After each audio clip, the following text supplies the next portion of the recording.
Hello friends, welcome to my channel Tabrez Malik. उम्मीद करता सब अच्छे से होंगे। तो आज बताऊंगा कैसे केस के बारे में जो बहुत सारे लोग क्वेश्चंस करते थे और सेमिनार में क्वेश्चंस किए और अक्सर कमेंट पे भी आते हैं कि मलिक भाई जिन्होंने माल्टा का रिज़ल्ट अपील किया है उसका रिज़ल्ट का क्या हुआ। हम लोग 1 साल से 8 महीने से 6 महीने से वेट कर रहे हैं। एक्चुअली इसके पीछे का थोड़ा सा कुछ इश्यूज़ हैं जो कि मैं चाहता हूँ कि आप लोग क्लियर हो जाओ।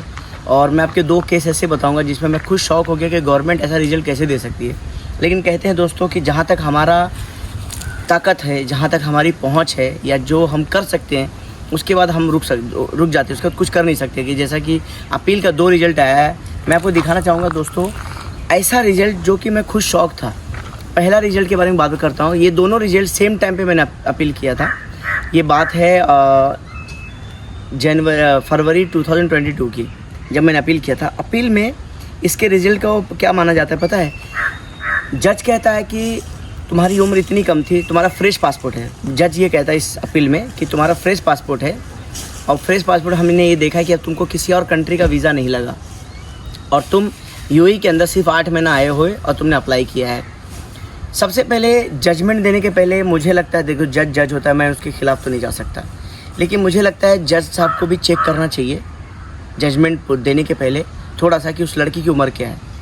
एक लड़का यंग है और कहीं पे ये लॉ नहीं है, आपके खुद का माल्टा का कोई ऐसा लॉ नहीं है कि भाई वेटर के लिए कोई एक्सपीरियंस इतना कंफर्म चाहिए। 1 साल का एक्सपीरियंस का बंदा भी जा सकता है और कहीं ऐसा लॉ नहीं है कि 8 महीने के ऊपर का वीज़ा होना चाहिए या तुम इतने पुराने यूएई में होना चाहिए। ये भी कोई लॉ नहीं। अगर आपका ऐसा लॉ है, माल्टीज़ गवर्नमेंट को स्पेशली इस पर काम करना चाहिए कि भाई आपके पास मिनिमम इतना एज होना चाहिए, इतना एक्सपीरियंस होना चाहिए।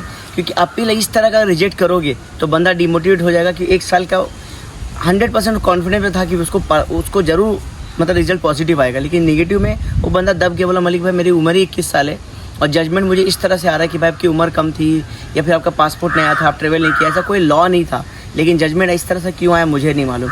दूसरा दोस्तों जो जजमेंट है मेरे पास, पहला जजमेंट का मैं तो आपको कॉपी दिखाना चाहता हूँ स्क्रीन के ऊपर, मैं इस पर डाल भी दूँगा। इस तरह का जजमेंट है, ये इस तरह का जजमेंट है दोस्तों, इस तरह का जजमेंट होता है पहला जजमेंट। ठीक है, दूसरा जजमेंट के बारे में आपको दिखाता हूँ। ठीक है, दूसरा जजमेंट आप यकीन करेंगे ये बंदा मेरे साथ खुद 6 साल से काम कर रहा है, बांग्लादेश नेशनल है। पहला जो नेशनल था जिसके बारे में बात कर रहा था मैं एज के बारे में, वो नेपाली था। ये बांग्लादेशी नेशनल है। इसका पता क्या आता है कि इसकी इंग्लिश वीक है और ये कम्युनिकेट नहीं कर पाता इंग्लिश से, जबकि ये बंदा मेरे साथ काम करता है। मुझे पता है कि इतनी अच्छी इंग्लिश है। मैं ये भी नहीं कहता कि ब्रिटिश इंग्लिश बोलता है, मैं ये भी नहीं कहता कि अमेरिकन एक्सेंट बोलता है, लेकिन ये इतनी अच्छी इंग्लिश बोलता है कि काम चलाने की बात नहीं दोस्तों, ये कई काम इंग्लिश में बोल के ही करता है।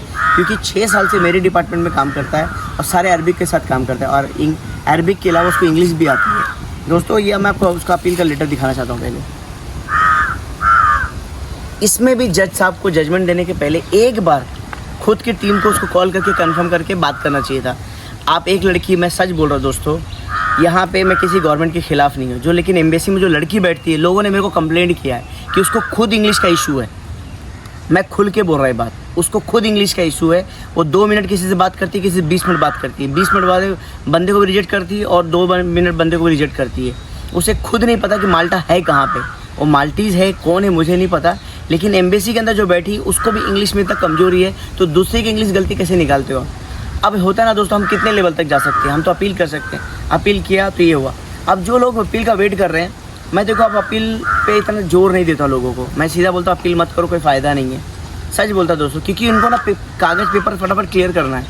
अगर ये अप्रूवल देते, फॉर एग्जांपल अप्रूवल देते हैं, अप्रूवल जब देंगे तो उनको बहुत सारे डॉक्यूमेंट को मैनेज करना पड़ता है, बनाना पड़ता है, तो अब अप्रूवल वो नहीं देने वाले हैं। तो मोस्टली मैं आपको डिमोटिवेट नहीं कर रहा हूँ, लेकिन हम मोस्टली आपको नेगेटिव इम्पैक्ट ही आने वाले हैं, क्योंकि जजमेंट जल्दी उनको ख़त्म करना है। कहते हैं ना ज़्यादा केस हो जाए तो ख़त्म कैसे है, कुछ भी अपना स्टोरी, क्योंकि जब अपील अप्रूव करेंगे तो उनको बहुत सारे डॉक्यूमेंट अप्रूव कराने पड़ते हैं, बहुत सारे प्रोसेस होते हैं। इसके लिए अपील पे मत जाओ, अपील सही नहीं है, अपील का कोई फ़ायदा नहीं है। मैं ये रिक्वेस्ट करूँगा कि आप लोग दूसरी कंट्री में ट्राई करो, या फिर एक दूसरे और मैं बताना चाहूँगा कि अपील का एक रिजल्ट आया था बीच में बंदे का, उसने वापस से रिसबमिट जब करने गया दुबई में, का नहीं लिया। पता है क्या बोला सर आपका ऑलरेडी हो गया था, हम आपका नहीं ले सकते हैं। तो उसने बोला भाई मेरा अपील का रिजल्ट आया, नेगेटिव रिजल्ट आया, अब तो मैं दे सकता हूँ, लेकिन उस पर भी ना VFS ने उसको रिप्लाई किया, ना उसको एम्बेसी ने रिप्लाई किया, ना सेंट्रल विजन ने रिप्लाई करके क्या बोलता हूँ ना मैं, हमारा कोई भी एम्बेसी के साथ मैटर नहीं है, हम उस पर इंटरफेयर नहीं कर सकते। तो सेंट्रल वीज़ा यूनिट किस लिए बने हो? जब तुम एम्बेसी में इंटरफेयर नहीं कर सकते हो तो क्यों है? इसके लिए मैं कहता हूँ दोस्तों, अगर माल्टा में आपका रिजेक्शन होता है तो please with due respect everyone, Hungary, Croatia, चेक रिपब्लिक, दूसरी कंट्री ट्राई करो। अब यहाँ पे बहुत सारे लोग ना, मेरे को थोड़ा कभी कभी ना अजीब सा गुस्सा आता है लोगों पे, क्या ठीक है माल्टा का काम होता है, नहीं हो रहा है, फिर भी ज़बरदस्ती लगे हो। या दूसरी कंट्री भी अच्छी है, ऐसा नहीं समझो, हंगरी को कम मत समझो, इतना कम में हल्के में मत लो, क्रोएशिया का हल्के में मत लो। भले शुरुआत थोड़ा 100 यूरो कम कमाओगे, लेकिन वहाँ भी अच्छी सैलरी मिलती है। तो अगर अपील में रिजेक्ट होता है, कुछ होता है, तो आप उसमें अप्लाई करो, आप दूसरी कंट्री में जाओ, कोशिश करो। और कोई भी कंट्री, क्रोएशिया तो एक ऐसे हो गया कि भाई आप सऊदी में तो भी आपको वीज़ा दे रहे हैं। मैं आपको फैक्ट बता रहा हूँ, आज जिस दिन वीज़ा मैं 24 मार्च को, मैं फरवरी को बना रहा हूँ, आज के दिन भी सबमिशन हुआ है क्रोएशिया का। तो क्रोएशिया का टेंशन नहीं है, ज़्यादा डॉक्यूमेंटेशन भी नहीं लगता, ये भी लोचा नहीं है कि भाई तुम्हारा डॉक्यूमेंट हम चेक करेंगे, रिजेक्शन होगा, ये सब का लोचा क्रोएशिया का नहीं। आपका डॉक्यूमेंट सही है, आप एजुकेटेड हो, आप स्किल्ड बंदे हो, तो आपको वीज़ा मिलता है। मुझे लगता है आज का इन्फॉर्मेशन अपील के लिए बहुत था, और जिनका अपील का वेट कर रहे हो, वेट करते जाओ, आपका जरूर आएगा। लेकिन हर 15 दिन में कोशिश करना कि आप हर सेकंड वीक में रिमाइंडर डालना आइडेंटिटी माल्टा को, सेंट्रल यूनिट को, या जो भी अपील डिपार्टमेंट को। तो आपको रिमाइंडर जैसे जैसे दोगे, उनको लगेगा हाँ बंदा सीरियस है, तो आपका अपील का रिजल्ट आएगा। थैंक यू वेरी मच दोस्तों, मिलते हैं 1 मार्च के दिल्ली के सेमिनार में। ज़्यादा से ज़्यादा लोग आएँ, वहाँ पे आएँ, अपना क्वेश्चन राइज करें। और कुछ मुद्दा था जो मुंबई में भूल गया था, उसको मैं दिल्ली में कवर करने वाला। कुछ लोगों की नाराज़गी भी थी, मुझे मैसेज मिला है, वो सारा दिल्ली के सेमिनार में कवर होगा दोस्तों। मैं जैसे कि कहता हूँ, तो स्क्रिप्टेड वीडियो नहीं है मेरा, ठीक है, स्क्रिप्टेड वीडियो नहीं है, तो इसमें थोड़ी सी गलती हो जाती है। तो आइए सेमिनार में दिल्ली के कुछ पॉइंट्स आपको अगर बोलने हो तो आप मुझे नोट करके बोल सकते हैं, या मैसेज मेरे इंस्टाग्राम पे ड्रॉप कर दीजिए। हम देख के आपको देखेंगे, कुछ टीम पे हम उस मुद्दे पे बात करेंगे सेमिनार में। तो मुझे लगता है दिल्ली के सेमिनार में, और दिल्ली का जो डिस्क्रिप्शन, जो डिटेल है, मैं नीचे वीडियो डिस्क्रिप्शन में डालता हूँ, आप उसमें रजिस्ट्रेशन कर सकते हो। मैंने दिल्ली का रजिस्ट्रेशन ओपन कर दिया है, दिल्ली का, बॉम्बे का मैंने क्लोज़ कर दिया था, दिल्ली का फिर से खोल दिया।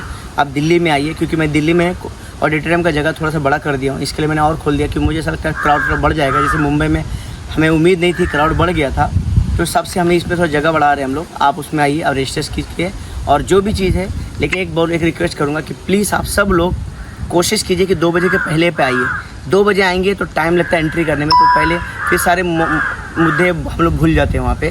तो आप आइए सेमिनार में, जो कि जवाहरलाल नेहरू स्टेडियम के पास में है, वहाँ पे आइए, और जो भी क्वेश्चन है पूछिए, तभी मैं आपका आंसर जरूर करेगा। थैंक यू वेरी मच दोस्तों, इस वीडियो को शेयर जरूर करना, वीडियो को शेयर जरूर करना, और चैनल को सब्सक्राइब करके ही जाना, तभी मैं दिल से सबको सैल्यूट करता हूँ।